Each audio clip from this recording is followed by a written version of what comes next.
All hands stand by. Engine room, reverse 1/4. Bow line, cast off bow line. Aye, aye, sir. Bow line away. Engine room, ahead 1/4. Sound blast bell.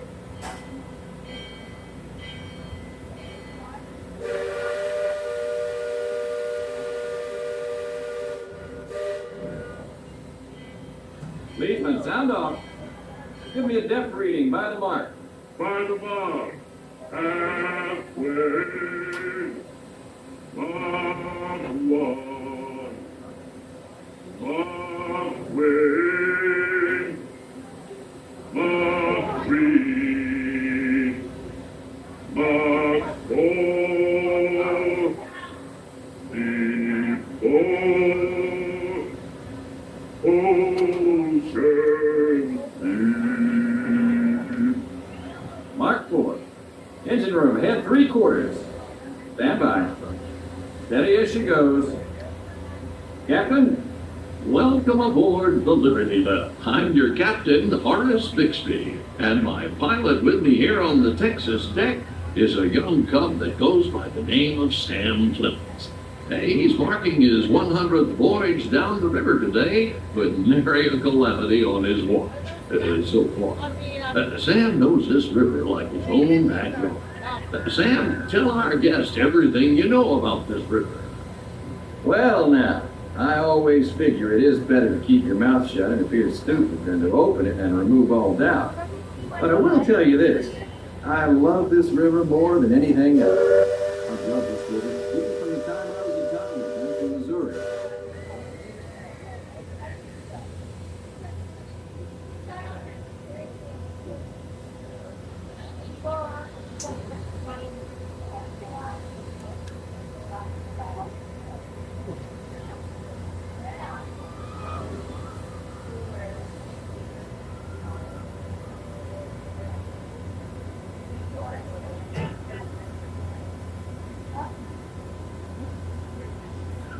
We've also had reports of river pilots operating in the vicinity, so I wouldn't lean out beyond those rails for that reason either.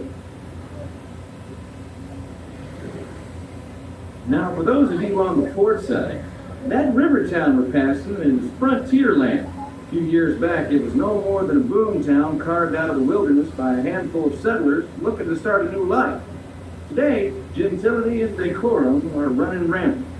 Oh, it still has its share of footloose trappers, keelboaters, prospectors, and an Indian or two, but mostly it's flush times and well on its way to becoming a fine big city.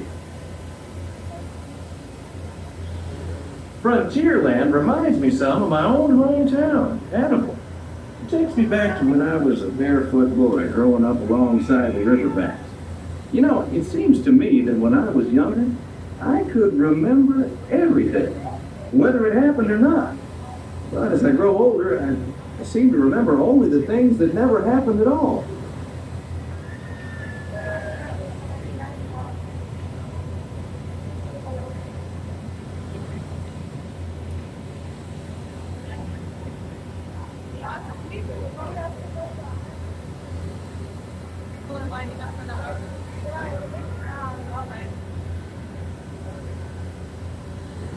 It's a big mistake.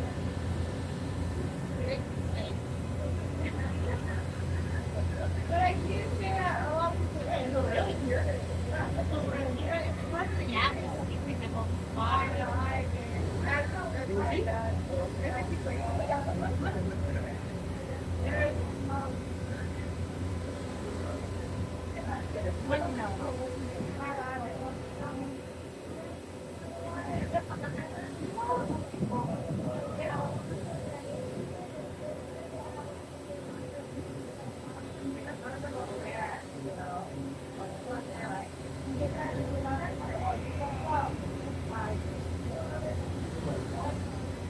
That island over across the way on the starboard side was my stomping grounds when I was young. Exceedingly young.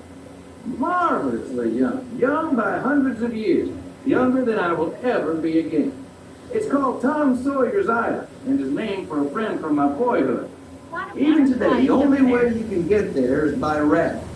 Old man Harper's grain mill is there, back in the woods just off Tom's Landing. And that's Muff Potter's pond and his windmill. We almost hanged Noah once. And there's Huck's Landing. I always did like Huck. He could swear just wonderful.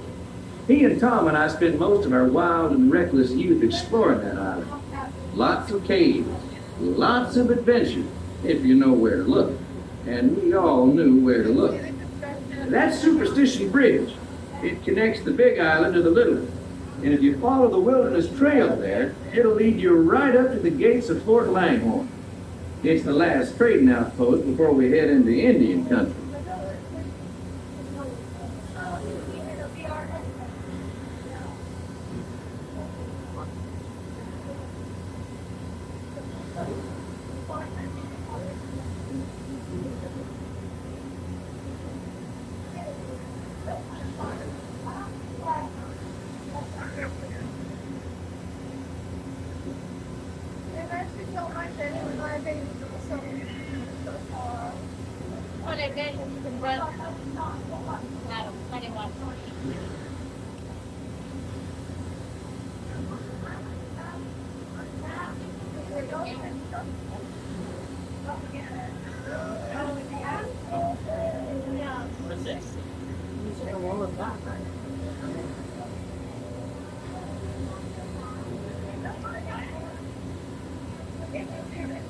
I get a picture. I got it.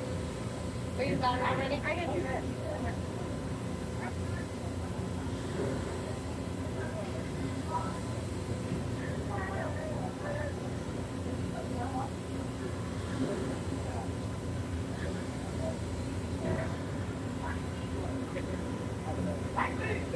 Construction work.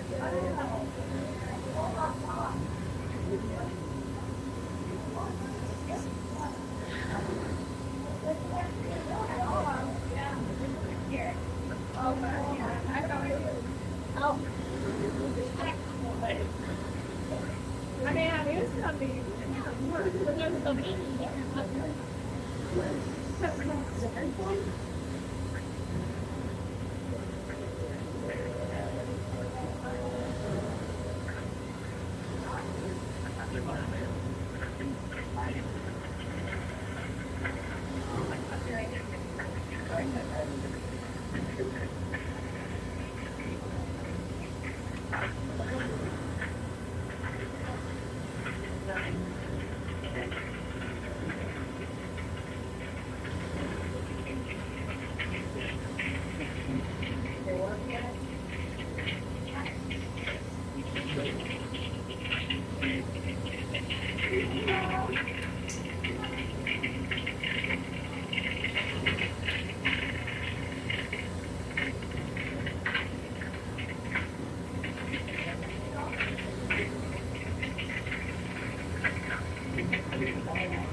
Well, I'll be. Look who's drifted out of the bayou. Off to port, Captain. It's Beacon Joe. Old Beacon's been marking this river for longer than I can remember. Every time the river cuts a new channel, Old Beacon puts out a marker to let us know whether it's safe to travel or not. However, Sam here has been bragging that if push came to shove, he can navigate the Liberty Bell on a heavy dew. Isn't that so, Sam? Well, I was born humble, Captain, but mostly it's worn off.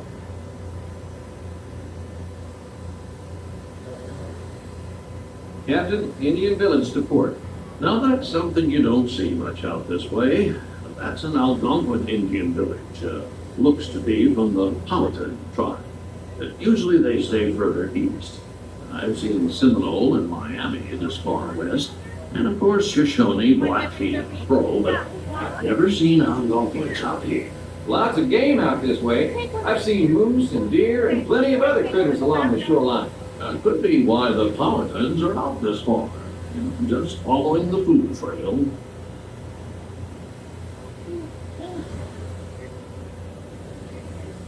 Giant rock. What? Giant rock. Where? The big white plant. Flower. Oh, that's the one that you typed in.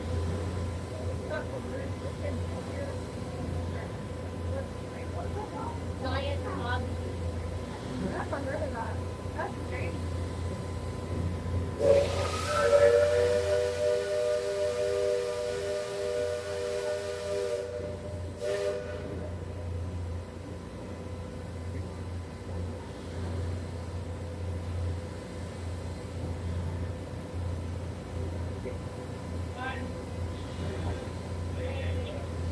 That other village off to port has been here a while. Most of the Indians along the river don't quite know what to make of our steamboat. They call it Penelope, which means fire canoe, because of the smoke and sparks pouring out of our topstack. The first time we passed this way, they thought it was the return of one of their heavenly messengers. They said our riverboat was a comet of the sun.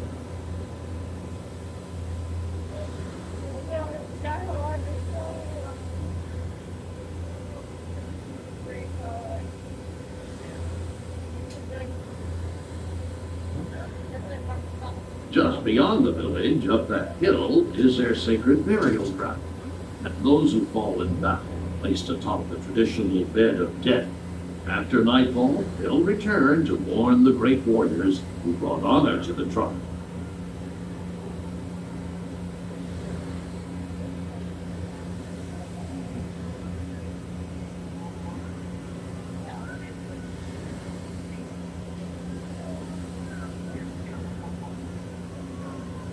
Attention deck watch.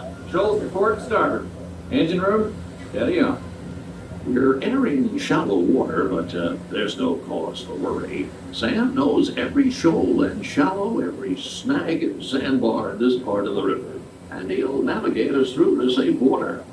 You wouldn't steer us wrong, would you, Sam? I believe we ought never to do wrong, Captain. Especially when others are looking. Leadsman, sing out.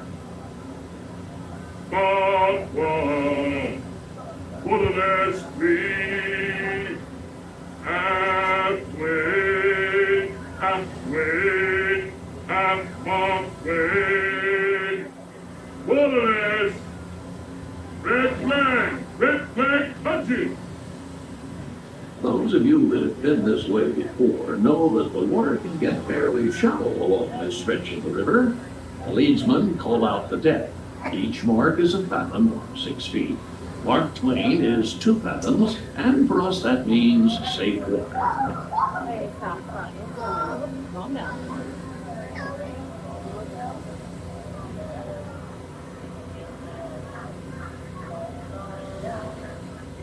Captain, we're passing Cutthroat Corner. Attention deck crew, stay alert. If there's river pirates out here, this is where they'll most likely be. If I can hear them from here. From all the commotion, it sounds like their interests lie elsewhere.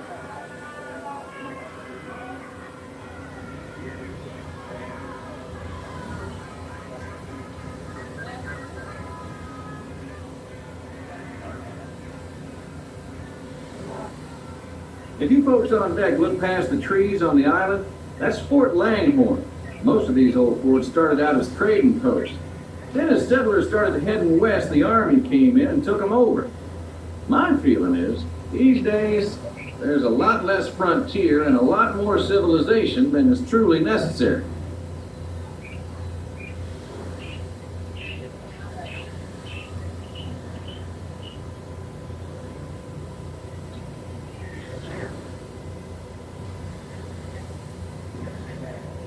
Leadsman, give me a depth reading. Sing out.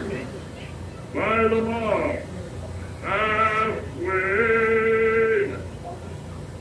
mark one, mark way, no bottom, big water, mark way, big passage.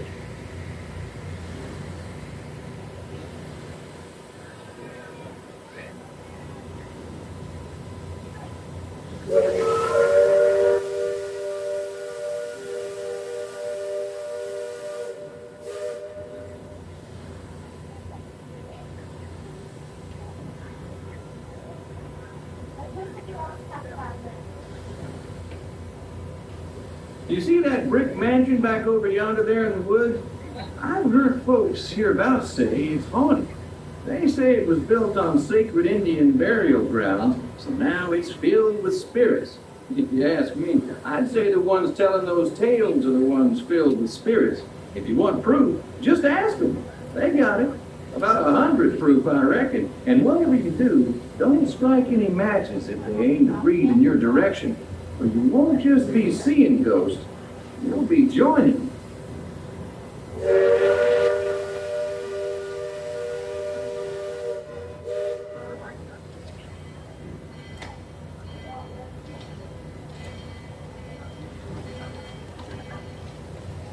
We're approaching Liberty Square, which is home port for us. We'll be putting into dock shortly, so those of you on the upper two decks might be of a mind to collect all your parcels and head to the lower deck. If you got young'uns, you'll want to take them in hand before they get out of hand. On behalf of the captain, myself, and the crew, thanks for flying the waterways with us, and I hope I see you next time around the river bend. Thanks, Sam, and thank you, everyone, for traveling the rivers of America with us today. Engine room, approach levee at 1/4 steam. Man the bow line. Purser, check freight and cargo. All hands prepare to dock. All passengers, stand by to go ashore. Welcome back to Liberty Square. At this time, please gather your personal belongings and take small children by the hand as you make your way to the lower deck to exit. Our one and only exit is at the very bottom of the boat. Please watch